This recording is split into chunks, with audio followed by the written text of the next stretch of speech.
Shalom. Call halal Yahweh by Shemal Shai by Hashem Rakakadash. Double honors unto the apostles, double honors to the elder bishops, salutations to all my fellow laborers doing this work in truth and sincerity, risking their lives and their freedom to do so now more so than ever. To the scattered elect that are scattered around the four corners of the earth, that be like unto the speckled bird, the Israelite foreigners among the heathens that look like the heathen. And to the Akwaf that are listening and learning, to you I say Shalom. This is your brother Malcolm from the branch of the Great Millstone here in Chicago, continuing in the part two of the last lesson. I believe we call it map lies, white lies, history lies, and et cetera, et cetera. I forget the exact name, but this is definitely going to be part two. Continuing on, and I'm going to start at the about the 8-minute 45-second mark with John Monahan speaking here. All right, I'll jump right into it. Sure. Yeah. I come from southeastern Massachusetts, from a very Irish Catholic background, and so there's all this pride, in my family about their Irish heritage. And having gone to Ireland, it's stories that are told really that don't necessarily really reflect the culture of that nation. Not at all, because the people, the so-called Caucasians in Ireland right now, implants after removal of all the black people that were sent to Monistat and the islands to Jamaica, et cetera, et cetera, et cetera, et cetera, by Oliver Cromwell. So that whole heritage is a lie, because the true Irish were black. Dublin means city of the black. Like in Scotland, Scotland is basically Scot means black, the land of the black. Scotland, land of the black. Your Scots, your Irish, and your Brits were all black, and they were removed out of that land. And all you have to do is once you learn the history of Oliver Cromwell and his brother, that becomes very clear to you. I was just talking to Batacula, my brother Batacula, just a couple of days ago, and he was talking about how he was having a conversation with two Edomites, an Edomite man and a woman, and they were just chopping it up with him. And that guy asked him about where he was from, and he said they were a little, the chick was real friendly, and the guy was a little bit arrogant, kind of pompous, and then he told him, well, what are you? And he basically said to him, I'm just trying to remember it the best. He said something to the effect that well, what do you call yourself? And he said, well, hey, I'm just a a black guy in America. He said, well, what do you mean by that? And then he said, well, and then he said that, well, I was born in America, but my family goes back to Scotland, and they were removed out of their land. They lost all that land and that privilege because of Oliver Cromwell. And he said the guy turned, it's like the spirit left him. All right, because they don't expect you to know that history, that truth. All right, because the people that call themselves Irish today with all that pride, well, they're being prideful for nothing, just like he said. Matter of fact, let me grab a quick scripture. Because this is a time frame that we're living in. This is Isaiah 25:7, and it reads, and he will destroy in this mountain the face of the covering cast over all people, and the veil that is spread over all nations. So, they spread a covering over the people to hide who they are, and a veil over people. And then one of those coverings and those veils is this whole color scheme, this invention of whiteness and blackness. All right, when truthfully, if you're looking at Mr. Monahan, he's really red. When you're looking at Dr. Batalore, she's really red. She's kind of pinkish. All right, Manalo here is like a very, very light brown. Just a little bit less than tawny. All right, which we're gonna touch on that word in Ben Franklin's book, a portion of his book that he wrote in 1751. But let's let Mr. Monahan continue. But it's this heritage that we hold so tightly to that isn't necessarily true or real. And so, and I think that we find that in this country as well, that people hold on to these ideas of what patriotism is. And I think, even very recently, I would say, when I grew up, I remember going to the 1776 parades, and we were all everybody was dressed up like Minutemen, and playing drums, and that was patriotism back then. And then during this pandemic, after 9/11, police officers and firefighters and EMTs, they were considered patriots because of the heroic acts of 9/11.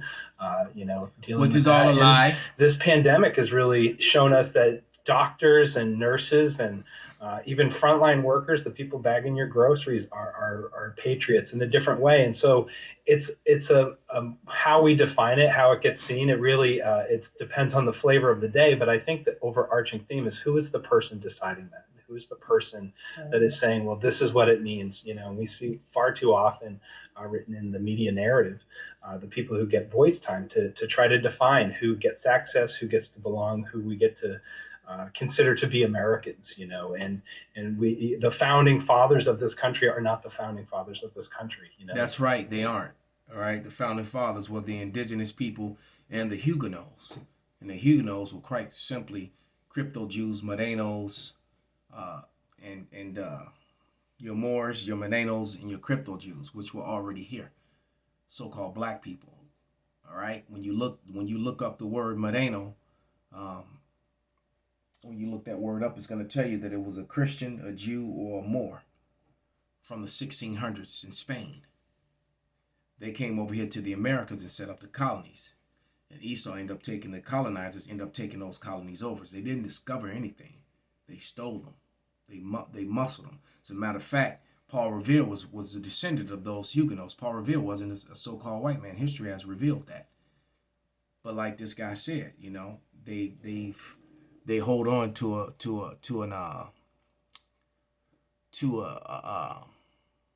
culture that really isn't true, which really isn't theirs. All right, now clicking to this video here. And we're back, ladies and gentlemen, live on the Philippe Matthews. So Philippe Matthews show. We're gonna go about to the 10-minute 40-second. I used this video years ago. All right, maybe about 4 years ago, and when this whole creation of whiteness, exploded and got revealed. This was the first video that I used to do that. But here we go. Almost like Greek mythology, right? It's just something that's always been. We've never heard from someone who is credentialized and qualified as an attorney to say, hey, here are the laws that actually created the term white. Wow. Because, and I'm using quotations because that's what you use in your work as well, in the book, quotation marks, because white does not really exist. It's not a race. It's not any type of nationality. It has no biological meaning. And we just think because we're African Americans, and even that is, quotable. That's made up too. We need, because Africa and America are both named after two different white men. All right? So to call yourself that is just beyond ignorant. That this is the way it has always been, and we fought in the civil rights, and we're still fighting. For those of you who may not know, there's always someone new. Africa is named after Scipio Africanus, a so-called white man. And America is named after Amerigo Vespucci, another so-called white man. So regardless, whatever you're going to call yourself, it was labeled by them. This whole thing with black, right? We, this man here, he's into that Hotep stuff. He's not African. He's an Israelite. All right. And so this whole, so the whole term of black and white are social constructs that were falsely created to help push forward white superiority. But because Philip's skin is brown. All right. No matter what you want to call him, his skin is brown, and he's about a medium brown on top of that. There's people way darker than him. You're saying, what I read from you is that all of this began with a big word called anti-miscegenation. And I want you to explain what anti-miscegenation laws are, and then we can start to break down how white people were created and this separatism and racism and anti-miscegenation laws were put in place to oppress people who were this new form of humanity that had been recently created called whiteness. It was to oppress them and to elevate white males because, quite frankly, when you watch this video, Dr.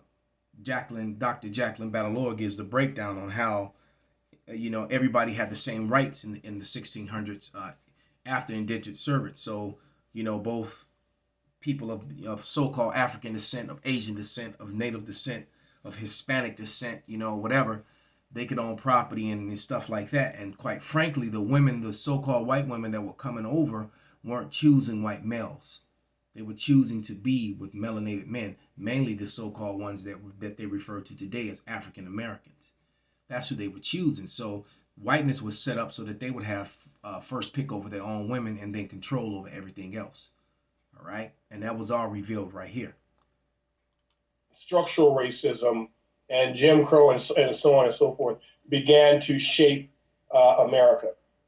Sure. So anti-miscegenation laws are laws that made it illegal for white people to marry various versions of non-white people. Mm-hmm. They were actually invented by lawmakers in colonial North America. They had never existed. For the most part, we just adopted, well, of course, because the colonizers through the colonies in Maryland and Virginia and much of the East Coast were British colonizers. So British law was the law of the land. So anytime there was a break from British law, you always want to pay attention because it tells us something about the needs and desires of those the British who wielded power in the context of colonial North America. So we can't blame the British for this one? Well, we can, but only the British in North America. Well, okay. Right. Well, so and actually, I'll answer that again when we address the invention of whiteness. And what she's going to say later is that the British back in Britain began to accept and use this whiteness as well. But this is Psalms 55:3, and it says, because the voice of the enemy, because of the oppression of the wicked, for they cast iniquity upon me in wrath, and in wrath they hate me. So it was, like I said, this was all aimed at mainly at Jacob. All right, but at people of color to elevate Esau. All right, and so now this new thing of people who were non-white were being left on the wayside to exponentially push forward this new created form of humanity referred to now as whiteness. White people, but with regard to anti-miscegenation law, the British in England. We're pretty happy to pick it up and use it. So yeah, I was going to say I didn't see a struggle or a fight there. No, I think. No, America, you can't do this to your people. I've never saw that before. So okay.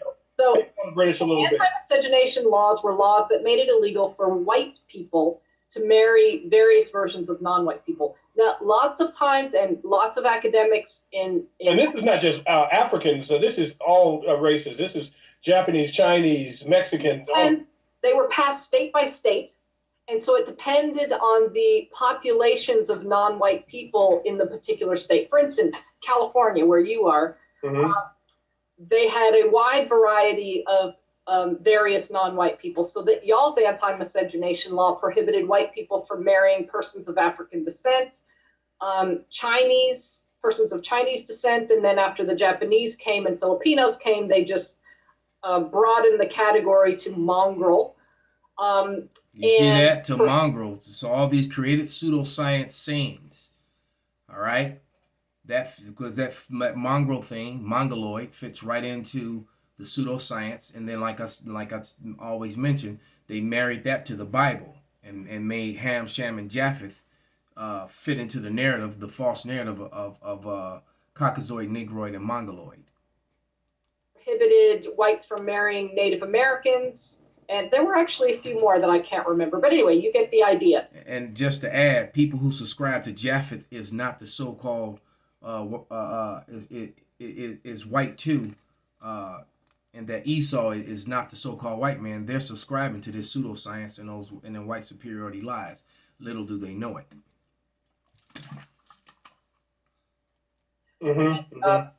the prohibitions expanded. So it depended upon the numbers of non-white, the population of non-white peoples within a state.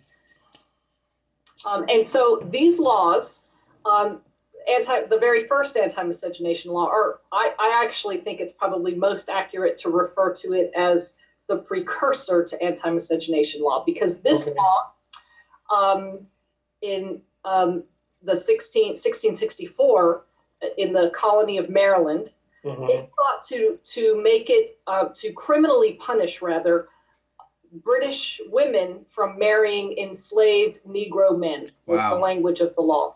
And so they were choosing to be with Jake regardless at this time. That says a lot. So that first law had it. They said in the law itself that the purpose of the law was to prohibit and inhibit and limit these marriages. They saw it as a violation to Britishness and the British people overall. Now, is it true that and they weren't even the real British? You see what I mean? Remember, Britain, Ireland, and Scotland were founded by and developed by Moors and Israelites, who were all Israelites according to the flesh. Moor is just a title, you know, and the Moors are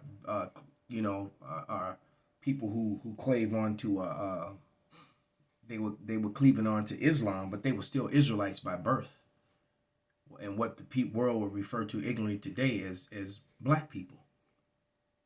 And they were also here in the Americas, you know. And they actually helped set up the colonies, and they did own slaves themselves. As she's going to point out, some of them did.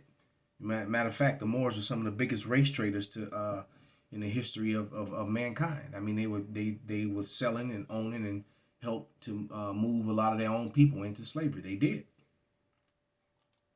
There was also limited women per man as a result, and I don't know. Assume that the women were preferable to those of African descent and other races, perhaps, than just the British men that were in power. Well, there were very few women in, and I focused the beginning of this book, that moment in. The book is called The Invention of White People. All right, let me see if I can pull back and get the title. There it is. Epigenetics, Birth of a Nation, The Invention of White People. And I'm just going to go ahead and break down and get this book. All right. Time when white people were invented to the colonies of Maryland and Virginia. Because it is out of that context. And, you know, don't be shocked if something eventually happens to Dr. Jacqueline Battlelor and her counterpart. What's the other one? It's another in Italian. Her name is Dr. D'Angelo. Don't be shocked if something happens to these two women, because that Job 27:15 spirit is on them heavily. But sometimes, because of some of the things, when you hear about her personal life and some of the things she went to, what brought her to this point, I think that she, you know, that Battlelora here, actually, it's possible she could be Jake, but, you know, that doesn't matter. Just saying, though, you know, through the spirit, I think she might be one of those scattered elect. I mean, not a scattered elect, but one of the scattered, you know, that's out there among the heathen that looks like the heathen. That's what I meant to say, but here we go. It is those colonies where we actually see the first usage of this categorization in law called white people. So they were on the front end of that. Absolutely. In both colonies, the ratio of men to women, there were roughly 10 to 12 men for every woman.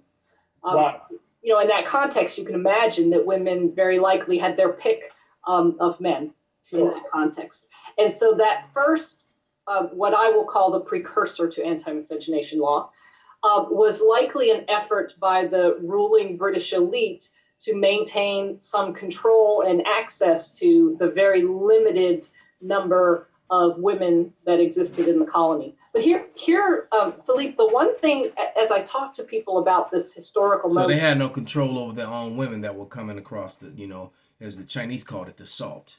That's what they referred to as the sea. Watch that series, The Warriors. You learn that. A warrior. You learn that. But this is Habakkuk 1 and 4. It says, therefore the law is slacked, and judgment doth not never go forth. For the wicked doth compass about the righteous. Therefore wrong judgment proceedeth. So everything that these people do is incorrect, wrong, and immoral, but yet they push it as if it is a good thing. And it only benefits them and people that look like them. That was what this whole this color scheme was set up, which completely discredits the fact or takes away from the fact that with all the cross breeding, that there can be white people who are actually dark in flesh, and that they can be so-called white people that are actually and there can be black people that are actually so-called pale in flesh. All right, because they can come out looking like the other parent.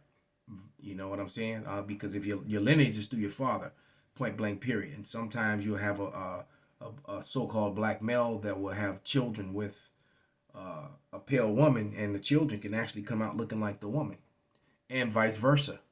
Lots of matter of fact, millions, because during slavery, millions of white men would have their way with Negro women all the time, and there were millions of babies created from that are intermingled and mixed and walking around right there in the hood with you, and they go, and their bloodline, their heritage goes back to so-called white people.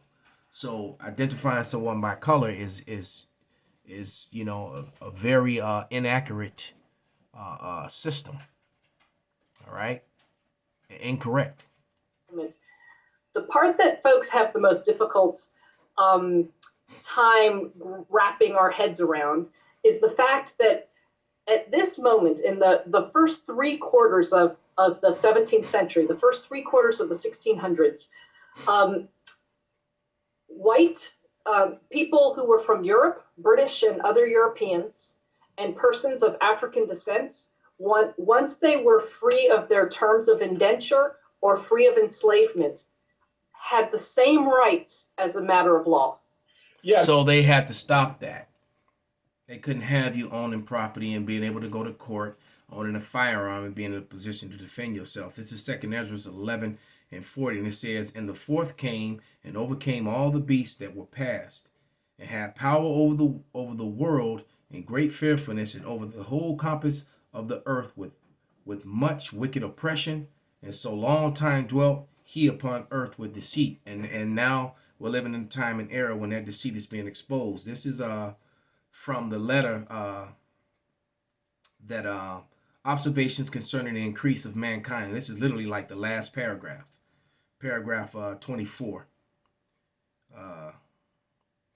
And it reads, and this was written by Benjamin Franklin, and it reads, which leads me to add one remark, that the number of purely white people in the world is probably very small. All of Africa is black or tawny. Philip happens to be tawny, so he meant dark, but they use the word black, and we know why now. All right, Asia is chiefly tawny, so they were brown skin, because there's Asians in Thailand that are around the same color in different parts of Malaysia and Indonesia, and Indians that look just like Philip here by skin. All right, it says Asia is chiefly tawny. French, Russian, and Swedes are generally what we call swarthy complexion. Swarthy means chocolate, dark chocolate, like a black person, in case you didn't know. As are the Germans also. The Saxon only excepted. So this is when they started calling themselves Anglo-Saxons. No, what he's admitting that the Germans were tawny too. So all of Europe was basically dark in complexion. All right. And it says, who with the English make up the principal body of white people. So newly, because remember, the Brits were removed, the dark Brits like Philip were removed out, so were the Scots and the Irish. So now now Esau yet again is claiming something that's not his own. So they went from being Saxons to white people. Because during the time when Saxon was being written, you never heard the term white. That came here in the colonies, and then it was accepted over there overseas. All right. And, I'm not going to read the whole thing, that whole ending of it, but that can be found in the Observations Concerning the Increase of Mankind, 1751, by Benjamin Franklin, one of America's so-called founding forefathers. So Esau's just exposed, man. All right. So with that, I'm going to give all praises, honor, and glory unto Yahweh, by Hashem Yahweh Shai, by Hashem Rakakwadash, Wa Abba Babal Kwam Yasharala.